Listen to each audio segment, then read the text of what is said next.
Hello, everybody, and welcome back to the 11th episode of Silver and Blue Insights podcast. I am your host, Justin Alonso, joined on the other side of Discord, computer, internets, www. Andrew Mendez, how are we doing? I'm doing great today. We're feeling great because the Yankees advancing the playoffs. But we're here to talk about the Cowboys. We're playing the Lions. Um, the Lions game was fun last year. I remember it. I was watching like the end of the game like at a restaurant, but that just whole like Mhm. a whole debacle at the end with I the know Dolphins. them That was missing a crazy. penalty that they clearly just missed that would have ended the game. I know, like if they would have actually Yeah, called the tripping call right on Aiden Hutchinson instead of Peyton Hendershot when Peyton Hendershot clearly got tripped by Aiden Hutchinson, the game would have been over. But anyways, I sorry because that's one of my biggest things about the Lions, just because it's gonna be mentioned a million times.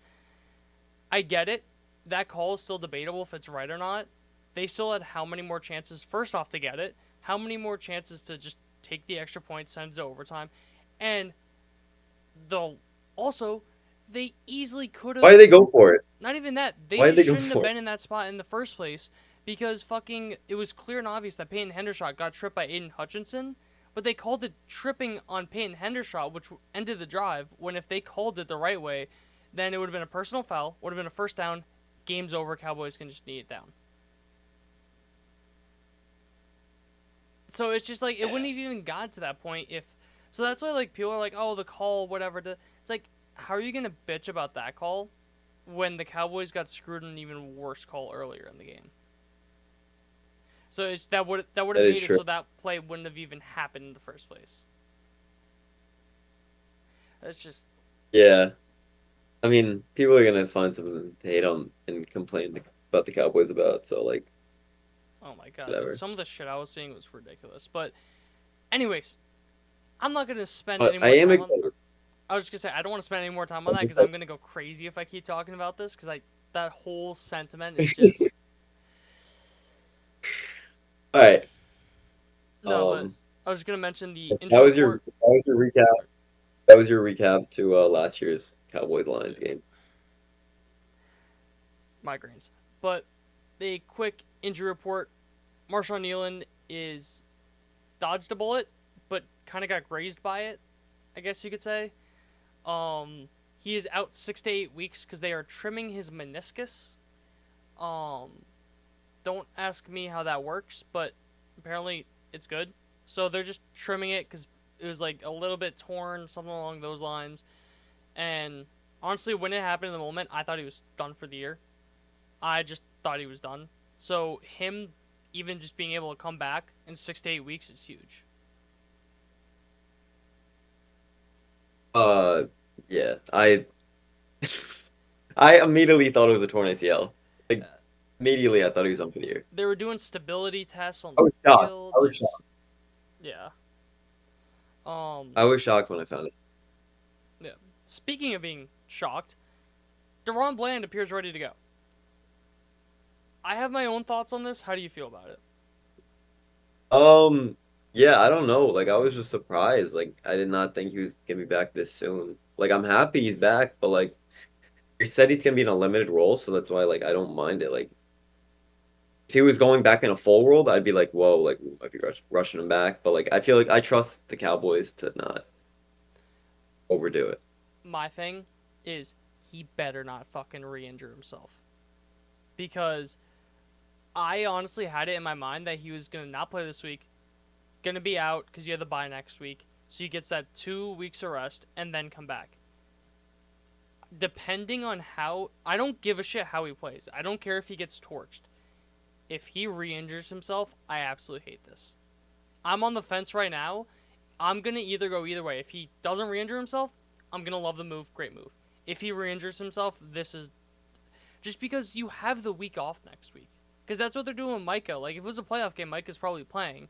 But you have the week off this week, or next week, with the bye week. So I don't see them not just being like, okay, here, you get the week off. So, because Micah, I doubt plays. I don't believe he did not practice either Wednesday or He's not. Thursday. He's not. He hasn't practiced. He's not going to Yeah. play. So if he re-injures himself, I'm gonna be very pissed off on Monday. I could tell you that much. But Yeah, no. Honestly, I would probably not risk it, but like if they bring him back, like I guess that means he's good. mm, It's like why would they risk rush it? That'd just be yeah, dumb. I definitely agree with you on that. Kind of one note I saw on Mike McCarthy that is embarrassing is I want you to guess how many challenges he's won over the last 3 years. Um, how many over the last 3 years in the regular season and the postseason, or I just the regular believe it's both. season combined? Yeah, I'm gonna say like 12.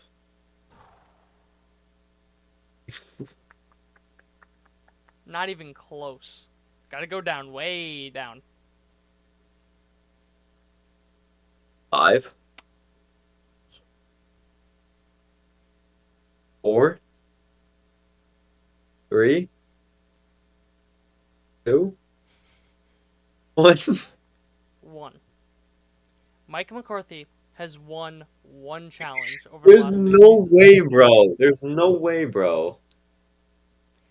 There's no way. He doesn't challenge when he needs to, and he challenges when I need he to, just I need to, shouldn't. I need to actually see this. I need to actually like fact check this. I'm like 99% sure that it's true. Mike McCarthy challenges last 3 years. I'm like so confident that this is true. No, I believe you. I just want to see it for myself. No, I know because that is such like one of those outlandish stats that why can I not? He's won one challenge. He's won one challenge. That's ridiculous. Ridiculous. I just that's in over 40 games. He's won one challenge. He's just bad. Like how we talked about how he should have challenged the play or challenged the spot on the Jalen Brooks catch, but then he challenged the what did he challenge again? He challenged something. I don't know why. I think I just misjudged how many challenges a coach wins in a season. I Hmm. don't know why I said 12. I thought he'd have like 4 a season. Nah. Like, I think part of it is I feel like a lot of the time that they would challenge, they go to like the or the refs just do a review themselves. yeah, So I feel like that's part of it, but yeah, one over the last that's three true. seasons is ridiculous. But one quick Like note, or he only challenged once last year, maybe, and he won it. huh? There's no way someone only challenges once in a whole season. Yeah, it seems a little crazy.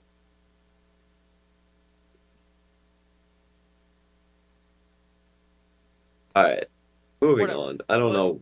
yeah, This is a crazy stat. Whatever. Moving on though. one kind of quick note, before we get into the key matchups, the Cowboys have a youth movement going on. This is a tweet from RJ Ochoa, at RJOCHOA on Twitter. It's still Twitter. I'm not calling it X. I refuse. The Dallas Cowboys have seen 18.7% of combined offensive snaps go to rookies all season. This is the second highest rate in the NFL to date. That the only team that's higher is the Washington Commanders, who have 20.2% that go to rookie players on the offense. That also is including they have a rookie quarterback. They have so he's going to be playing pretty much every single snap. So yeah, I think it's kind of crazy how there were kind of rumors going around that Jerry Jones said that this was a soft rebuild for the Cowboys, and that's kind of one of those things that almost confirms it. I don't think they're doing a soft rebuild personally. I just think it's them being cheap and kind of just not putting one foot in or one foot out either way. But definitely a lot of rookies, and I think that's a good thing for the future, especially when you consider the positions of where the rookies are and just for future development. Yeah, I mean, we definitely see a lot of potential in our guys. I mean, Gaiden hasn't looked good, but Yeah, but that was I expected. feel like That was just he'll expected. be better. He'll be fine long term. He'll be fine long term. Yeah, And definitely. BB looks good. But then going into the key matchups, number one, because you mentioned him, it's Tyler Guyton slash Terrence Steele versus Aiden Hutchinson. Aiden Hutchinson is a top five edge rusher in the league. He is an absolute mountain of a man at like 6'7", 250. He's just massive. How they approach it is gonna be because either guy that he's lining up against, you gotta have someone helping them. Whether it be a chip, it's a double team, whatever, but whoever is going up against Hutchinson needs help. Because we talked about Terrence Steele. I think he played solid against the Steelers. Mhm. He was on an Yeah, island against TJ Watt, and he realistically only had a couple of really bad reps. Other than that, he held his own. He didn't lose the Cowboys plays, except for like one or two plays, but it's TJ fucking Watt. That's gonna happen.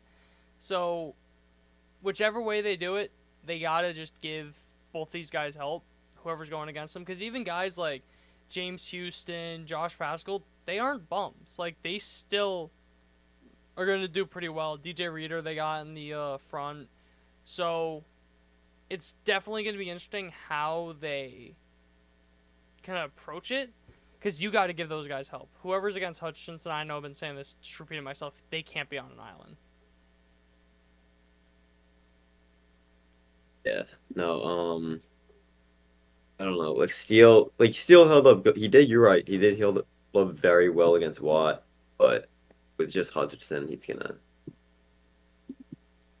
need gonna need a big game. Definitely. And then the. Um, Were you going to say something? I was just saying he's gonna need Martin to make sure Yeah. stepping up as well. Well, And then for the second one, my last one on offense, I got CeeDee Lamb versus the Lions secondary. I think this was a pretty obvious one, especially considering last year he had 13 catches for 227 yards and a touchdown. He was the sole reason they won that game last year. Like, he just was. So, you're going to need a big game from him again, especially because it's hard to run against this Lions team. Everyone knows that. Dowdle has looked better. The run game has looked better. But CeeDee Lamb specifically is going to have a monster game. yeah, pretty much. Honestly, like it's really up to Dak and CD this game. If they can cook, we're gonna win. If they don't cook, it's over. Like, Yeah. Also, Jalen Tolbert, like, he had a breakout game last week, and this isn't a good secondary. It's one of the weaker secondaries in the league. So you gotta just I feel another big game for Tolbert coming. I just got that feeling it's either gonna be a big Tolbert or a big Ferguson game. So did you I don't know. I'm feeling Lipke? Dude, I like would love Lipke a game. Lipke game. But do you have anything else on the offense that you kind of want to highlight? Um, I mean, we're excited to see. I'm excited to see Dowdle. Like I talked about, I like Dowdle last week. He played well. I'm excited to see how he's gonna do. Definitely. Then moving on to the defensive side of the ball, I think the biggest thing in this game is going to be Jameson Williams versus the safeties. We talked at length about how these safeties are just not good. They are just it feels like they're running with concrete shoes, and if even if they do get close to a play, they drop a pick, they don't make a tackle. So how they just Jameson Williams is burning people all year. It looks like he's finally starting to break out. So how they contain him, if they even can, is I think that's gonna be very crucial to how this team does. Hmm. Yeah, no, we talked about it. The safeties, it's just it's a mess this year, and I could totally see it just like collapsing this game. Like I'm honestly very scared. Yeah, That's what scares me the most is golf just cooking because golf is good. not against the Golf is Cowboys. like he's good though. Here, let me. He's like a top. Where would you put golf? Top 15 for sure. Yeah, yeah. In 5 games against the Top. Cowboys, he has 5 touchdowns and 6 interceptions. Damn. All right, so we've guarded him well. We played him in that playoff game, and he only won because they just ran for like 200 yards. 300 yards. Yeah, 300 yards. Yeah, You I look think at the most 200 by recent, let's the most recent game that he played against the Cowboys. He had 1 touchdown and 2 interceptions. So he he has been playing good, but like his last 2 games against Cowboys, he has 2 interceptions. The only time yeah. that he did not have an interception against the Cowboys was in 2017. So, All right, we're good. We're good then. All right, we won. oh, so one. Um, We all right. We all right. It's over. Never mind. We're back. We're back. no, but then like another thing too is just the running backs because you could say what you want against the teams.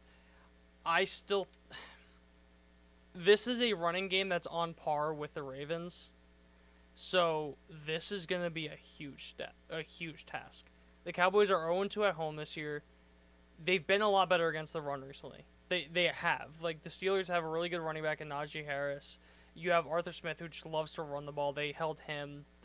Devin Singletary was running pretty good up until that point. They stopped him. This is a huge test for this run defense. You have to be able to stop David Montgomery and Jameer Gibbs. And I don't think there's a better 1-2 punch in the NFL than those two guys. You can make an argument for Brees Allen and I can't think of his name. Brees Allen and Braylon. I always do that because we talk about them on the Triborough Sports Show on the radio. I always combine their names. Brees Hall and Braylon Allen. You could argue them, but even then, Brees has not been good recently. He has like 40 yards over his last 2 games, so I'd probably go with Gibbs Montgomery. But this is a huge test for this defense. If those guys get cooking, and then they could run a lot of play action bootlegs to Sam Laporta, who also has not had that good of a year this year. That's when they're gonna start cooking. So you really have to at least stop one of them. If you can't, you're in for a long day. Yeah. I don't know. I'm not gonna lie. I think it's gonna be a problem. I don't think we're gonna do a good job I stopping this offense.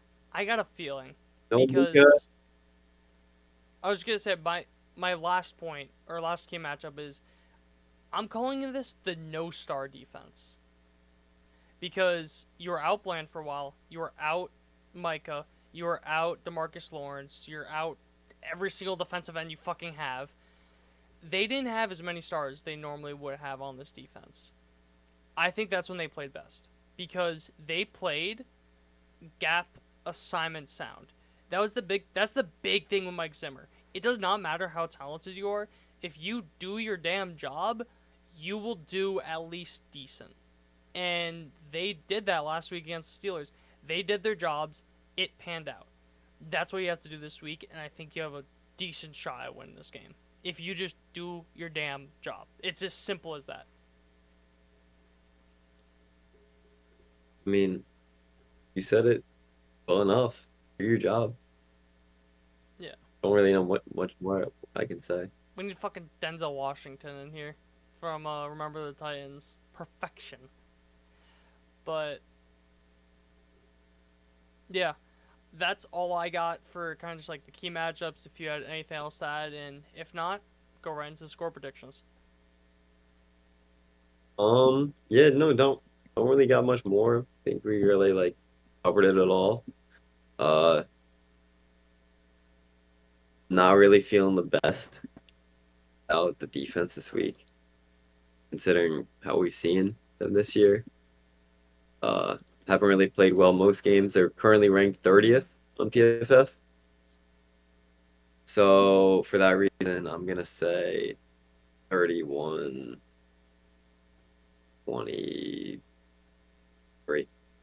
Lions. I hate that you insinuate that Brandon Aubrey misses an extra point. I'm gonna go. Uh,